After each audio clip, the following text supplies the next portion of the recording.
नमस्कार, आप देख रहे हैं संजीव चौहान के साथ अमर मंथन खबर और 7 अलाउ न्यूज़। एक तस्वीर हम आपको दयाल सिंह सरोही की दिखा रहे हैं, जो कि डोर टू डोर जाकर, गांव से गांव जाकर, घर घर जाकर जनता से मिल रहे हैं, जनता से अपने लिए वोट की अपील कर रहे हैं।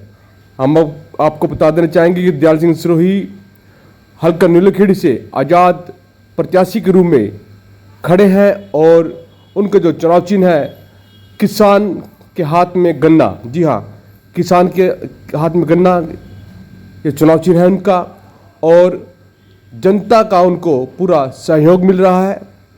अब तस्वीरों के माध्यम से आप देख के अंदाज़ा लगाते होंगे, सोच रहे होंगे कि दयाल सिंह सरोही का कोई काफिला नज़र नहीं आता, दयाल सिंह सरोही 5-7 लोगों के साथ चल रहे हैं। ऐसे सवालात जनता ने हमसे भी किए हैं, लेकिन सच्चाई हमने जाननी चाहिए। हमारे मन के अंदर भी इस प्रकार का विचार आया था, तो हमने दयाल सिंह सरोही से सवाल भी पूछा कि आप 5-7 लोग, 10 लोग घूम रहे हैं और उधर आपकी जो धर्मपत्नी है शीला सरोही, वह भी 5-7-10 औरतों के साथ, महिलाओं के साथ घूम रही हैं, आपके लिए वोट की अपील कर रही हैं। तो इस पर दयाल सिंह सरोही ने कहा कि मैं सोसेजबाजी नहीं करता, वही 8-10 लोग ही काफ़ी होते हैं जनता के बीच जाकर जनता से वोट की अपील करनी।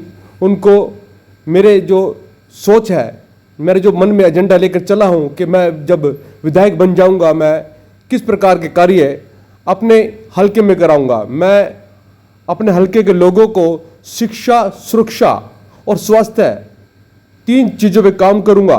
उन्होंने कहा कि मैं महात्मा गांधी की विचारधारा से जुड़ा हुआ इंसान हूँ, मैं राजीव गांधी की विचारधाराओं से जुड़ा इंसान हूँ, मैं कांग्रेस पार्टी की विचारधारा से जुड़ा इंसान हूँ, मैं डॉक्टर बी आर अम्बेडकर की विचारधारा से जुड़ा इंसान हूँ, मैं स्वामी विवेकानंद की विचारधारा से जुड़ा इंसान हूँ। तो मैं हमेशा साधारण जीवन जीने पर ही विश्वास रखता हूँ, शोशोबाजी मेरे आसपास नहीं है।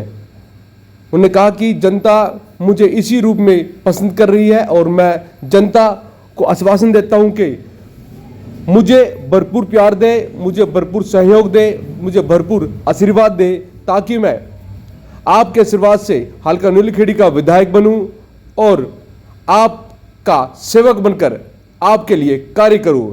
मैं आपके हलके में रोजगार के साधन जुटाने का प्रयास करूंगा। उन्होंने कहा कि 10 साल आपके लिए बड़े भारी रहे हैं, आपके हलके में किस प्रकार का विकास कार्य नहीं हुआ है, आपके हलके में शिक्षा और रोजगार शून्य है, आपके स्वास्थ्य पर भी किस प्रकार का कोई किसी ने देखा नहीं है।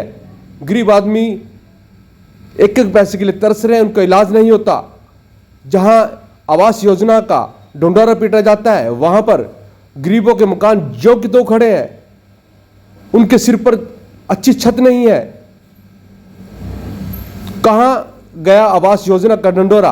उन्होंने कहा कि मैं आप सभी के बीच रहकर आप सभी के आशीर्वाद से आप सभी के कार्य करूंगा, ऐसा कहना है दयाल सिंह सरोही का। तो मैं तमाम दर्शकों को अपील करना चाहूंगा, अमर मंथन खबर को अधिक से अधिक शेयर अवश्य करें। शुक्रिया।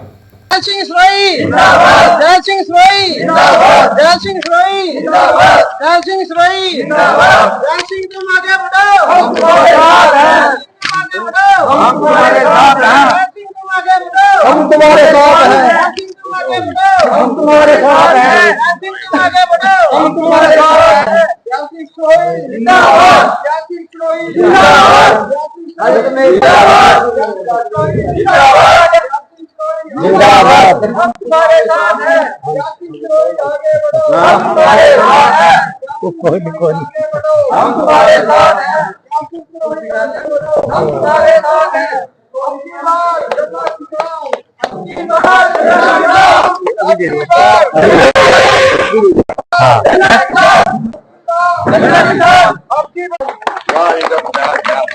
वाह जी वाह। सभी बुजुर्गों का गांव कोयर में जो जिस तरह से आपने अपनापन किया और हमें अपनापन से बुलाया गांव कोयर में, और मातृशक्ति का, किसान का, मजदूर का और आप बुजुर्गों का और युवा साथियों का सभी का धन्यवाद। और इन्होंने इलेक्शन में 51,000 रुपए का जो राशि दी है उसके लिए भी मैं आप सबका धन्यवाद करता हूं और जयपाल का धन्यवाद करता हूं। तो साथियों, आप पिछले लंबे समय से आप देख रहे हैं कि किस तरह से आपकी अनदेखी हुई है, और जब हम इस चौपाल में आते हैं तो हमें बड़ी शर्मिंदगी महसूस होती है,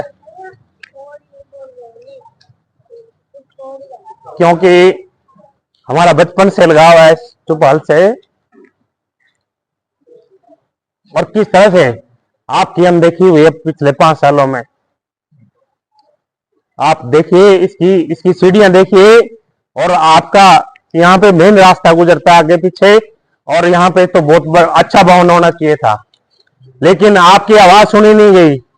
आपसे वोट ले ली गई पिछले 10 सालों से, आपकी आवाज नहीं सुनी गई, और अब मैच फिक्सिंग हो गया। आप कबीर पंथी को वोट देंगे तो धर्मपाल को जाएगी, आप धर्मपाल जी को वोट देंगे तो कबीर पंथी को जाएगी, क्योंकि दोनों कैंडिडेट बीजेपी के हैं। और आपको बड़ा आपने बहुत गर्व से बनाया था, धर्मपाल जी को बहुत गर्व से बनाया था कि गरीब आदमी के लिए लड़ेगा, किसान के लिए लड़ेगा, मजदूर के लिए लड़ेगा। लेकिन बड़ा हमें भी सुनना पड़ता है जहां भी जाते हैं। 4-4 साल से 5-5 साल से उसने किसी के फोन नहीं उठाए, किसी से बात नहीं की, और अब आके सबके फोन खड़ा गमाने शुरू कर दिए। तो ये बड़ी लानत की बात है हम सब पे। लेकिन मैं एक सामाजिक कार्यकर्ता हूं, मुझे राजनीति नहीं आती। मुझे राजनीति आती तो 27 साल से मैं चक्कर नहीं काटता इन गलियों के, 27 साल से इन नेताओं के चक्कर नहीं काटता, मुझे अब तक मौका मिल जाता। लेकिन मुझे राजनीति नहीं आती। मुझे ये आता है कि इस बुजुर्ग की कैसे इज्जत करनी है, मुझे ये आता है इन भाई से प्यार कैसे करना है, मुझे ये आता है अपनी माँ बहन से कैसे इज्जत करनी है, मातृशक्ति की इज्जत कैसे करनी है, मुझे ये आता है कि आपकी आवाज कैसे उठानी है, मुझे आता है किसान की आवाज कैसे उठानी है, मुझे आता है कि मुझे एक व्यापारी की आवाज कैसे उठानी है, और मुझे आपकी पीड़ा का एहसास होता है, क्योंकि मैं खुद एक गरीब परिवार में पला हूं, एक मजदूर का बेटा हूं और किसान के साथ खड़ा हूं। और भगवान ने अच्छा कर दिया, उस प्रभु ने अच्छा कर दिया, उस प्रभु ने अच्छा कर दिया। क्या अच्छा कर दिया कि एक मजदूर के बेटे को किसान का आशीर्वाद मिल गया, किसान का आशीर्वाद मिल गया, क्योंकि किसान और मजदूर के हमेशा रिश्ते होते हैं, और इसीलिए ये रिश्ते हमेशा चलते आ रहे हैं सदियों से। और एक गन्ना और किसान, उस प्रकृति ने मुझे अपने से जोड़ लिया और किसान ने मुझे अपने से जोड़ लिया।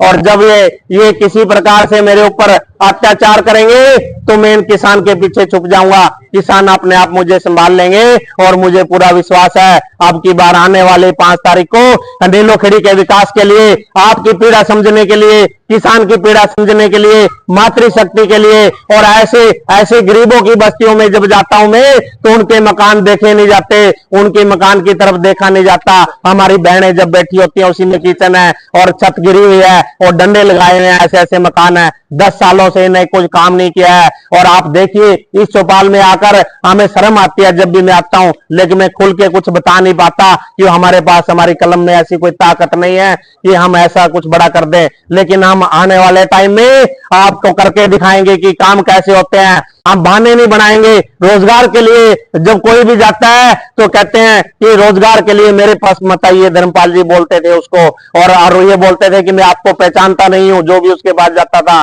जब ये बोल दिया मैं प्योंत से आया हूं, मेरा नाम पालाराम है, तो पहचानने वाली कौन सी बात होगी। तो जब हल्के में गांव पड़ता है। और दूसरी बात ये होती है अतिथि सत्कार।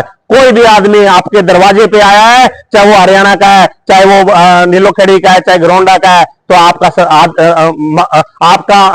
वो बनता है, आपका फर्ज बनता है कि उसकी इज्जत करना, सत्कार करना, क्यों अतिथि देवो भव का हमारा देश है। और आप अभी समय आ चुका है कि आपकी आवाज उठाने के लिए, आपके काम करने के लिए हम बहाने नहीं बनाएंगे, क्योंकि 35 साल से मेरा जीवन आप लोगों की गलियों में घूमते आया है। और आप मेरे जीवन में कहीं भी आप किसी से पता कर सकते हैं, मेरी ईमानदारी और मेरा फर्ज और मेरा चरित्र चित्रण किसी से छिपा नहीं है। मेरी बचपन से खुली किताब है। और बहुत से लोग कैसे करते हैं कि जब नेता बन जाते हैं फिर वो देखते हैं कि लेकर क्या आए हो, जेब की तरफ देखते हैं और देकर क्या जाओगे। तो ये हमारी विनम्रता है। आप लोग नेता बनाते हो, आप लोग देखते हो कि हमारी सेवा करेगा, हमारी आवाज उठाएगा, हमारे बीच में आएगा। लेकिन आप सेवा और आपकी उस काम की तो छोड़िए, आपके बीच में आना भी बंद कर देते हैं ये नेता। तो मैं नेता नहीं हूं। नेता यदि मैं होता तो 27 साल से इन नेताओं के चक्कर काट रहा हूं और मैं आपकी गलियों में घूम रहा हूं, तो मुझे मौका मिल जाता।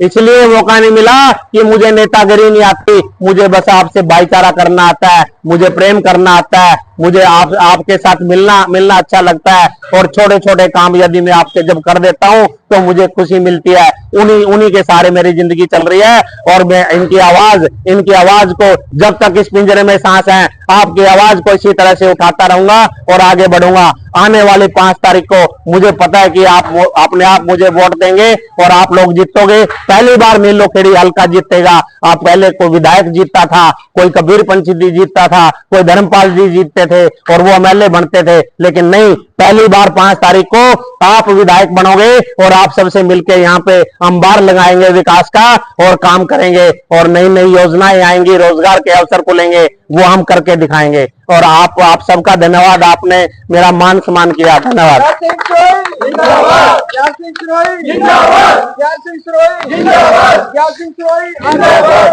हम तुम्हारे साथ